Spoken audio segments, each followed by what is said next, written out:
one of the keys is remember where you came from. Keep that shit in the front of your mind. And when shit goes bad and it goes sideways, a lot of shit does, you're getting booed out of the fucking building, or you're coming through this injury, or people are writing you off. Oh, you guys ain't gonna fucking make it. You know, any of that shit.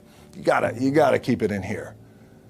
And it really has to, it should drive you. This idea and this notion that you could be anything you want, and you can accomplish anything you want, right? We hear that. You've heard that from the time you were little boys. You hear that now. You're already incredibly accomplished.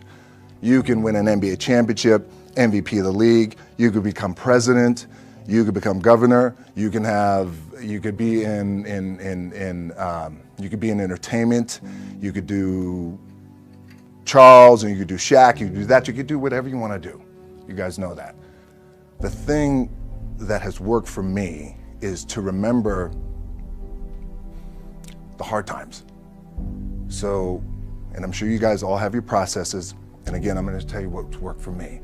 So before a big movie comes out, before, back in the days when I was wrestling with WWE, a WrestleMania match, anything big that would happen, I would always take a moment and I'd just remind myself, all right, I was evicted when I was 14.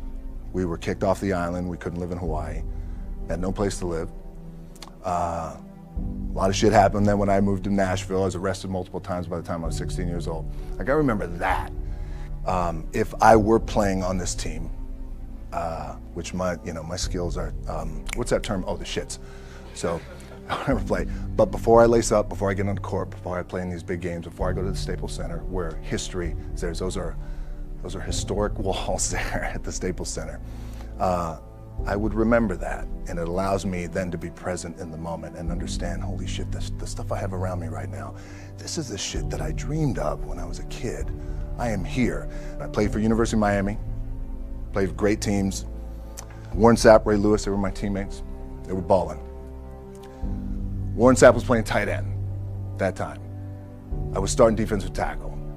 Yeah, they moved him over to D-line. And he looked at me, he's like, yo, dude, I'm gonna take your spot. I said, you ain't taking my fucking spot. He said, I'm gonna take your spot. I said, no, you ain't. We battled, and he took my spot. Now you can imagine how that fucked with me, because there goes my opportunity.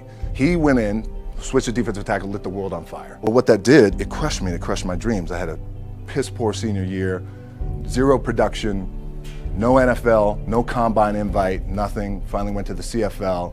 Calgary Stampeders, making $250 a week Canadian. Now, I had to send that shit home to my wife at that time. Had no money. So I remember that. When I got cut from Canada, I had $7 in my pocket. And I always tell that story. So now my production company is $7, advertising agency is $7, everything is $7. So I always remember that. What helps me is to keep the hard times in the front of my mind, because it allows me to go into these big moments that I've worked my ass off, and you guys have worked your ass off. It allows me to go into these big moments with a different perspective. What it also does for me, and again, this is what works for me. Like, I keep my back, excuse my language, my back is up against this motherfucker. Every day, it's against this fucking wall. Excuse my language, ladies in the room. But it's up against this motherfucker because it's what I believe in. And when my back is against this motherfucker, then there's nowhere to go. But that way. That's it. So I feel like this could be something, an ideology and mindset that could help you, if you look at it that way. Because you made it already. We made it.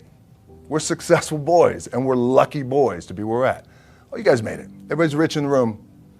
Nobody's gonna get evicted anymore. Anything you got, there's no more money problems, right? You got a lot of hands out now. Hey, can I get a little bit? Can I get a little bit? Right, that happens. But when you make it, for me, I need this. I need this. So every day, my back is up against this motherfucker, and this is how I operate.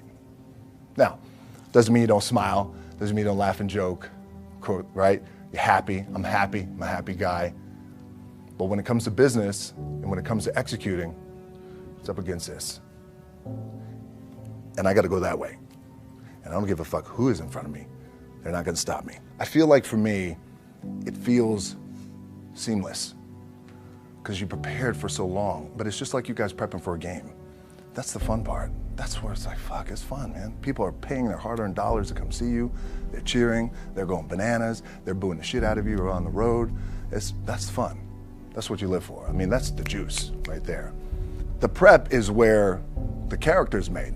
And I just don't mean the character I play. I mean the character in here. So for me, the prep is getting with the director, getting with the producers, getting with the writers, so in essence, it's like getting with all your coaches and your different position coaches and all the meetings that you have to have, right? So that's the work you put in. The key for me was, where does it start? What's the anchor? What's the anchor? So I could have all these ambitions and you guys have all these ambitions, which is great. It's important. I'll play this role, you'll play that role. I'll execute this thing and it'll come out this summer. You guys will execute this thing during the summer, right? When it's time to really put in a lot more work. But the key with me is just always finding what the anchor is. And the fucking anchor is getting up at 4 o'clock in the morning every day before anybody else and grounding my thought process is in the no one will outwork me. No one. I love and I respect you guys. You motherfuckers won't outwork me. All starts with this. 2 hands, putting it to work. The anchor for me has always been the work in terms of the weight room training. So when I first started wrestling, I was 6 years old, rolling on the mats with my dad. My old man, a lot of you guys will know this. Yeah, Rocky Johnson. My old man was Rocky Johnson. He was the first black WWF at that time. First black WWE tag team champions with Tony Atlas back in 1983. My uncles were wild Samoans. I come from a long line of pro wrestlers. But before the wrestling part happened, I was just in the gym putting in the work. At 6 years old, rolling around on the mats. And finally when I could touch weights at 13, that's what I was doing. But the weight part for me and the gym part has always been, has to be the anchor. Look, at the end of the day, like again, it's the kind of stuff that I talked about at top is I have to hold on to my dad in his pickup truck came down 4 o'clock in the morning, picked me up in Miami from Tampa. We lived in a little shitty apartment in Tampa. He drove down in his little pickup truck to Miami to get me when I was cut from the CFL. I was driving up I-75. I don't know if you guys are from Florida, any of you guys, if you know, I-75 is like, especially down in Florida, Alligator Alley. I'll never forget it. It's 4 o'clock in the morning. And I thought, well, fuck. I leave home like you guys left home. I'm ready to tackle the world, to get after it, achieve my dreams and goals. Fucking crushed by 22, 23 years old. Now I got to move back in with my mom and dad. I played on great teams though. Wait a second, this is not supposed to be my future.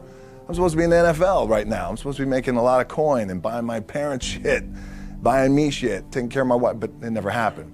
So I pulled out my wallet. I thought, well, let me see how much money I have. I opened it up. I had a 5, a 1, and change. I'm not fucking around, well, at least I rounded up to $7. But I thought, God, ain't this a bitch? I got $7 in my pocket. Where the fuck do I go now? What do I do? I can't go back to CFL because the point comes where you hear that voice, the big run's over. Like, you're done, right? So I heard that voice. So as Coach was saying, man, I hold on to that shit. I'm telling you, my back is up against this motherfucker. We laugh, we joke, we have a good time. Press is always fun to do. Sometimes you got to make it fun. That's another thing. You got to do your best to make press fun if you can. But my back is still up against this motherfucker. I do not forget it. What this also helps me do, and again, it works for me, is at some point, you got to be fucking tired of not being number one. You have to be, and you got to fucking play angry. And I play angry. Now, I'm cool and calm with my approach. And when I step out on my field, which is a set or, like, there's some, and you're always gonna have haters, and haters are like, well, God damn, man, how many movies are you gonna make, or how much shit are you gonna do? Like, you do a lot of shit. I say, yes, it's my ambition. Of course, why not? I could do it. Yeah, I love what I do. And not only that, but in what world do we not work every day? It doesn't mean, it's just like you guys in the off season. You gotta work every fucking day. It doesn't end. my back is up against this thing, you know, and I started to play angry, by the way, and I still play angry. My last match, Brock Lesnar, transitioned, and I realized if I had to be great at something, I wanted to be great in this world of Hollywood and movie making and producing and entertainment, I had to commit, and like you guys have to commit. Obviously, you commit to something, commit to the goal. So I quietly retired. 2 years later, I thought, what the fuck did I do with my career? Because my movies were not doing well.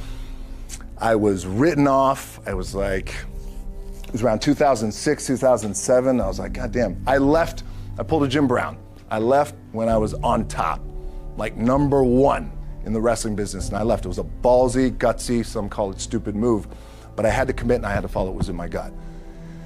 And at that time, I'll share this with you guys, and Will Smith is my boy, and I sat down at that time with the agency I was with, and they said, what do you want to accomplish? I said, I want to accomplish the world. I want the world, and I want Will Smith's career, and I said, and I mean this respectfully because I know he's here at this agency with us, I want to do it bigger and better. And they looked at me like I had 3 fucking heads, and they were like, okay. But I still stayed focused, and I still had still put in the hard work with my 2